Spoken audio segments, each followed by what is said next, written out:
ಬಿಡದಿ ಹತ್ರ ಬರ್ತಾ ಇರುವಂತಹ ಅವರ ಅಂತಿಮ ಯಾತ್ರೆ ಈ ಚಿರಶಾಂತಿ ವಾಹನದಲ್ಲಿ ಇರುವಂತಹ ಎಸ್.ಎಂ. ಕೃಷ್ಣ ಅವರ ಪಾರ್ಥಿವ ಶರೀರ ಇದೇ ವಾಹನದಲ್ಲಿ ಡಿ.ಕೆ. ಶಿವಕುಮಾರ್ ಅವರು ಕೂಡ ತೆರಳುತ್ತಾ ಇದ್ದಾರೆ.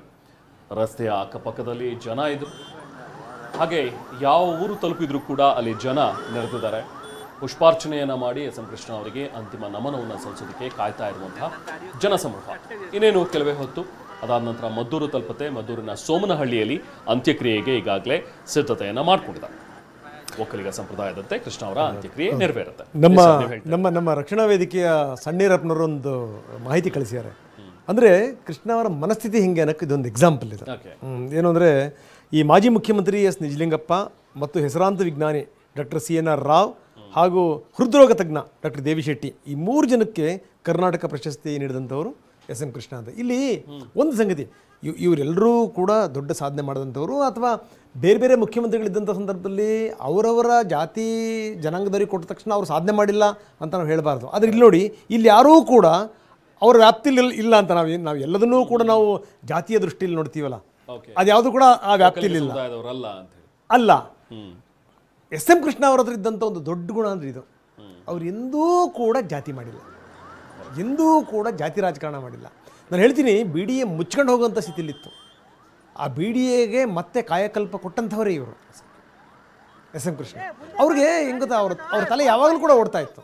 ನಾನು ಒಂದು ಸಂಗತಿನ ರೆಹಮಾನಲ್ಲಿ ಹೇಳಲೇಬೇಕು. ನಾನು ಅವ್ರ ಜೊತೆಗೆ ಇರಾನಿಗೆ ಹೋಗಿದ್ದೆ, ಟೆಹರಾನಿಗೆ ಹೋಗಿದ್ದೆ. ನಾನು ಒಂದು 5 ದಿವಸ 6 ದಿವಸ ನಾನು ಎಸ್.ಎಂ. ಕೃಷ್ಣ ಅವ್ರ ಜೊತೆಗಿದ್ದೆ.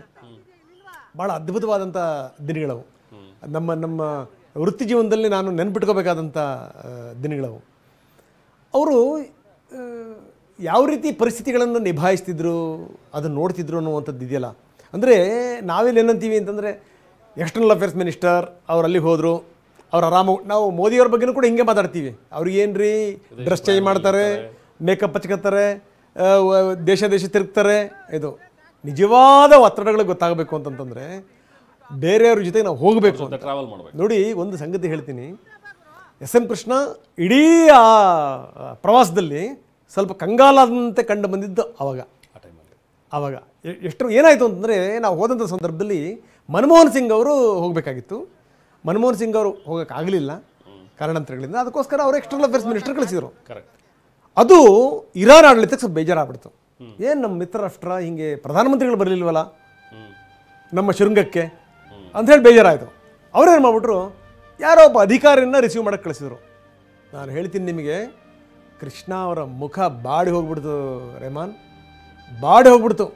ಆಯಿತಾ, ಒಂದು ಕಡೆಗೆ ಒಂದು ದೊಡ್ಡ ಹೋಟೆಲಲ್ಲಿ ನಮಗೆ ಉಳ್ಕೊಳ್ಳೋಕ್ಕೆ ಮಾಡಿದರು. ನಾವು ಕೆಳಗಿನ ಮಹಡಿ ನಮ್ಮದು, ಅದ್ರ ಮೇಲ್ಮಾಡಿನಲ್ಲೇ ಎಸ್.ಎಂ. ಕೃಷ್ಣ ಅವರು. ಎಸ್.ಎಂ. ಕೃಷ್ಣ ಅವ್ರದ್ದೊಂದು ರಾಜ TV ಇದೆ. ಅವರು ಏನು ಯೋಚನೆ ಮಾಡ್ತಿರ್ತಾರಂತಲೇ ಗೊತ್ತಾಗಲ್ಲ, ಹಂಗೆ ಕೂತ್ಕೊಂಡಿದ್ರು ಅವರು. ಹೊರಗಡೆಗೆ ರಾಘವೇಂದ್ರ ಶಾಸ್ತ್ರಿ ಅವರ ಅಡ್ವೈಸರ್, ಅವರು ಎಕ್ಸ್ಟರ್ನಲ್ ಅಫೇರ್ಸ್ ಮಿನಿಸ್ಟ್ರಿಗೆ ಅಡ್ವೈಸರ್. ಶತಪಥ ತಿರುಗ್ತಾಯಿದ್ರು. ಎಷ್ಟರ ಮಟ್ಟಿಗೆ ಅಂದರೆ, ನಾವು ಬೆಳಗ್ಗೆ ಈ ವಾಕ್ ಮಾಡ್ದೇ ಇದ್ದಂಥ ಸಂದರ್ಭದಲ್ಲಿ ಆಫೀಸಲ್ಲಿ ನಾವು ಇಷ್ಟು ಸ್ಟೆಪ್ಸ್ ಮಾಡಲೇಬೇಕು ಅಂತ ತಿರ್ತೀವಿ ನೋಡಿ, ಆ ಥರ. ನನಗೆ ತಡ್ಕೊಳಕ್ಕಾಗಲಿಲ್ಲ. ನನ್ನ ಆತ್ಮೀಯತೆಯೂ ಇರೋದ್ರಿಂದ ನಾನು ಕೇಳಿದೆ. ಎಸ್ ಡಿ.ಕೆ. ಸುರೇಶ್ ಮಾತಾಡ್ತಾ ಇದ್ದಾರೆ, ಬನ್ನಿ ನೋಡೋಣ. ಸಮಸ್ಯೆಗಳಿಗೆ ಪರಿಹಾರ ಕೊಡೋ ನಿಟ್ಟಿನಲ್ಲಿ ಇದ್ದಂಥವ್ರು. ಸೊ ಹೇಗೆ ನೆನೆಸ್ಕೊಳ್ತೀರಿ ರಾಜಕಾರಣಕ್ಕೆ ಎಷ್ಟು ಸ್ಫೂರ್ತಿ ಅವರು ಅನ್ನೋಂಥದ್ದು ಸರ್? ರಾಜಕಾರಣಕ್ಕೆ ಅಲ್ಲ, ಇಡೀ ಎಲ್ಲ ವ್ಯಕ್ತಿತ್ವಕ್ಕೆ ಅವರು ಒಂದು ಮಾರ್ಗದರ್ಶಕರು. ಬಹುಶಃ ಇಂದಿನ ರಾಜಕಾರಣಿಗಳಿಗೆ ಅವರ ವ್ಯಕ್ತಿತ್ವವನ್ನ, ಅವರ ನಡೆನುಡಿಗಳನ್ನ ಮೆಲುಕು ಹಾಕಿದ್ರೆ ಬಹುಶಃ ರಾಜಕಾರಣದ ಸಾಂದರ್ಭಿಕತೆಯನ್ನ ಅರ್ಥ ಮಾಡುತ್ತದೆ.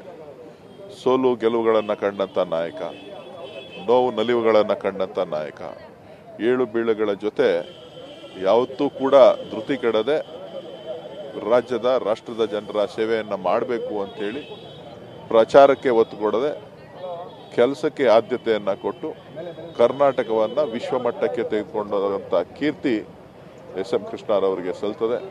ಬಹುಶಃ ಅದನ್ನು ಎಷ್ಟು ಪದಗಳನ್ನು ಹೇಳಿಕೆ ಮಾಡಿದ್ರೂ ಕೂಡ ಸಾಕಾಗೋದಿಲ್ಲ. ಸೊ ಕಷ್ಟಗಳನ್ನು ಕೂಡ, ಕಾವೇರಿ ಸಂಕಷ್ಟವನ್ನು ಕೂಡ ಎದುರಿಸಿದ್ದಾರೆ, ಬರ ಪರಿಸ್ಥಿತಿಯನ್ನು ಎದುರಿಸಿದ್ದಾರೆ, ಜೊತೆಗೆ ರಾಜ್ಕುಮಾರ್ ಅಪಹರಣದಂಥ ಸಮಸ್ಯೆಗಳನ್ನು ಎದುರಿಸಿದ್ದಾರೆ. ಎಲ್ಲ ಇದ್ರೂ ಕೂಡ ಇವತ್ತು ಕರ್ನಾಟಕದ ಅಭಿವೃದ್ಧಿಗೆ ಯುವ ಯುವ ಜನರ ಬದುಕಿಗೆ ಇವತ್ತು ಹೊಸ ನಾಂದಿಯನ್ನ ಮಾಡಿಕೊಟ್ಟಂತ ಒಬ್ಬ ಹಿರಿಯ ರಾಜಕಾರಣಿ. ಸರ್, ವಿಶೇಷವಾಗಿ ನಿಮ್ಮ ಕುಟುಂಬಕ್ಕೆ ಮತ್ತೆ ಡಿ ಕೆ ಶಿವಕುಮಾರ್ ಅವರ ಒಂದು ರಾಜಕೀಯ ಶಕ್ತಿ ಆಗಿದ್ದಂಥವ್ರು, ಪ್ರೇರಣೆ ಆಗಿದ್ದಂಥವ್ರು, ನಿನ್ನೆ ಅಕ್ಷರಶಃ ಭಾವುಕರಾಗಿರ್ತಕ್ಕಂಥ ಸನ್ನಿವೇಶ, ಕಣ್ಣೀರಿಟ್ಟಂಥ ಸನ್ನಿವೇಶ, ಅದನ್ನ ಹೆಂಗೆ ತಗೊಳ್ತೀರಿ ಸರ್? ನೋಡಿ, ಮೊದಲಿಂದನೂ ಕೂಡ ರಾಜಕಾರಣದಲ್ಲಿ ಜೊತೆ ಸೇರಿದಾಗಿಂದ ಕೂಡ ಅವ್ರ ಜೊತೆ ಒಡನಾಟವನ್ನ ಇಟ್ಕೊಂಡಾಗಿದ್ದ ಕೂಡ ವಿಶೇಷವಾದಂಥ ಸಂಬಂಧವನ್ನ ಇಟ್ಕೊಂಡು ಪ್ರೋತ್ಸಾಹವನ್ನ ಮಾಡ್ತಾ ಶಿವಕುಮಾರ್ ಅವರ ಬೆಳವಣಿಗೆಗೆ ಎಲ್ಲ ಹಂತದಲ್ಲೂ ಕೂಡ ಸಹಕಾರವನ್ನು ಕೊಟ್ಕೊಂಡು ಬಂದಂಥವ್ರು. ನಂತರದ ದಿನಗಳಲ್ಲಿ ಅವರು ನಮ್ಮ ಕುಟುಂಬದ ಜೊತೆ ಒಂದು ಸಂಬಂಧವನ್ನು ಬೆಳೆಸಿದಂಥ ಸಂದರ್ಭದಲ್ಲೂ ಕೂಡ ನನ್ನನ್ನು ನಮ್ಮ ಅಣ್ಣನ ಇಬ್ಬರನ್ನು ಕರೆಸಿ ಈ ಥರ ನಮ್ಮ ಅಂದ್ಕೊಂಡಿದ್ದೀವಿ, ನೀವು ಇದಕ್ಕೆ ಏನು ಹೇಳ್ತೀರಿ ಅಂತ ಹೇಳಿ ನಮಗೆ ಒಪ್ಪಿಗೆಯನ್ನು ಕೇಳಿದಂಥ ಸಂದರ್ಭ. ಬಹುಶಃ ಎಲ್ಲ ವಿಚಾರಗಳಲ್ಲೂ ಕೂಡ, ಎಲ್ಲ ರೀತಿಯ ಆಚಾರ ವಿಚಾರಗಳಲ್ಲೂ ಕೂಡ ಅವರನ್ನು ನಾವು ನೆನೆಸ್ಕೊಳ್ಬೇಕಾಗ್ತದೆ.